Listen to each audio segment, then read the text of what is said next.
Assalamualaikum warahmatullahi wabarakatuh. Perkenalkan, kami dari kelas 10 TM4. Kami ingin membuat tugas vlog, tugas sejarah. Sebelumnya, izinkan kami memperkenalkan diri. Nama saya Bila Sri Putri, absen 1. Saya Selatu Sita, absen 36. Saya Nailan Rasiza, absen 26. Saya Nurul Asfi Wijaya, absen 28. Saya Alfia Rufaida, absen 5. Saya Anastasia Rufasila, absen 9. Sekian dari kami. Assalamualaikum warahmatullahi wabarakatuh.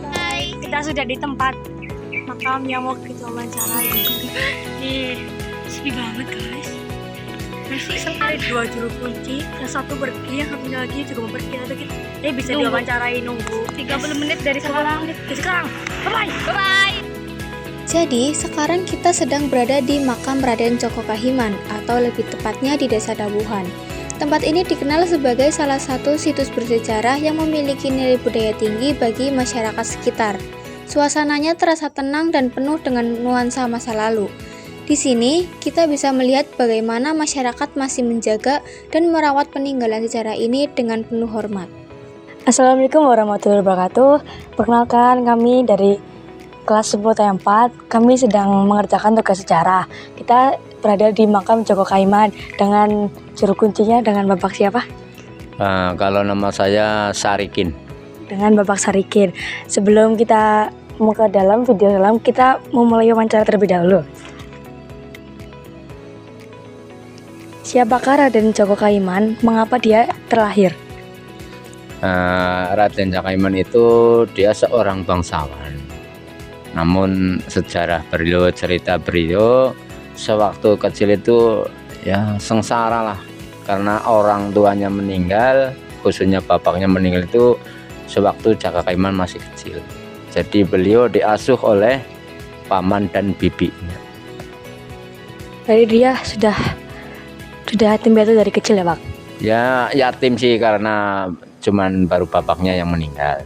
Lah diasuh oleh paman dan bibinya. Di situ kan sampai beranjak dewasa, di situ dikasih ilmu lah, ilmu keseharian, ilmu agama, ilmu akhlak lah, segala ilmu termasuk ilmu kanuragan juga diberi oleh paman dan bibinya. Pertanyaannya selanjutnya, mengapa tempat ini menjadi salah satu kunjungan orang untuk ziarah? Ya karena beliau Raden Djoko Kahiman ini kan yang memulai bikin Kabupaten Banyumas. Jadi atas jasa-jasa beliau dan pengikutnya, ini Raden Djoko Kahiman sewaktu itu membuka hutan. Ya mungkin ya nyampe bertahun-tahun lah, barulah jadi sebuah mungkin perumahan kecil gimana. Itu kan sejarahnya panjang, karena membuka hutan itu kan ya butuh waktu yang lama juga sih.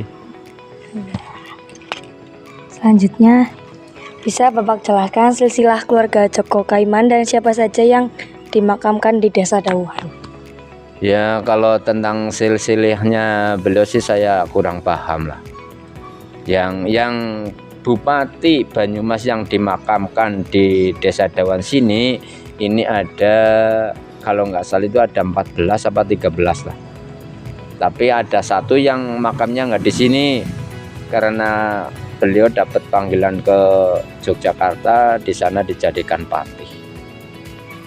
Baik, terus yang selanjutnya, Djoko Kahiman lahir pada tahun berapa? Kalau tentang lahir dan meninggalnya beliau, ini maaf, sampai hari ini belum ada yang menemukan. Jadi tidak tahu. Ya selama ini memang nggak ada, ya belum ada yang tahu lah, entah gimana, apa memang sangat rahasia apa gimana ya. Sampai sekarang ini belum ada yang ngasih tahu tanggal lahir dan tanggal meninggalnya beliau. Oke, baik. Dan yang terakhir, kapan dibangunnya makam ini? Kalau yang mulai membangun itu waktu yang sedang jadi bupati itu Pak Rujito, tahunnya 1978. Itu mulai membangun gedungnya. Pagar kelilingnya ini belum. Mungkin sekian dari kami. Wassalamualaikum warahmatullahi wabarakatuh.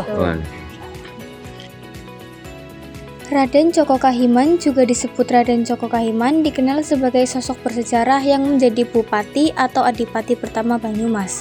Makam beliau berada di Kompleks Pemakaman Dawuhan, Desa Dawuhan, Kecamatan Banyumas, Kabupaten Banyumas. Makam ini dirawat oleh keluarga yang dipercaya sebagai juru kunci makam. Saat ini juru kunci makam tersebut adalah Bapak Sarikin, generasi kedua dari pengelola makam. Sebelum generasi Bapak Sarikin, makam ini dirawat oleh ayahnya selama hampir 50 tahun. Makam ini tidak hanya menjadi tempat pemakaman, tetapi juga menjadi objek wisata religius dan tempat ziarah yang dikunjungi banyak peziarah, terutama pada rangkaian hari jadi Kabupaten Banyumas. Beberapa kali makam ini mengalami renovasi atau pemugaran. Pertama kali pemugaran besar dilakukan pada tahun 1978 menggunakan dana pribadi Bapak Kolin R.G. Rucito sebesar 5 juta rupiah pada masa itu. Di masa sekarang, makam Raden Djoko Kahiman rutin menjadi tempat ziarah resmi dalam rangka peringatan hari jadi Kabupaten Banyumas dengan tahlil dan pemimpin upacara yang melibatkan juru kunci makam. Sebelum wafatnya Raden Djoko Kahiman juga meninggal pamali atau larangan-larangan yang dipercaya masyarakat Banyumas. Di antaranya, 1. Jangan berpergian jauh di hari Sabtu Pahing. 2. Jangan makan lauk pinang angsa. 3. Jangan membuat rumah balai malang.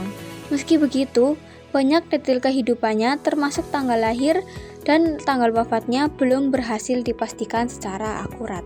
Hai guys, kita bisa wawancara tuh sama Bapak Sarikin di makamnya Raden Djoko Kahiman. Kita lagi berbicara, lagi ngobrol. Yes. Lanjut terus. Bye.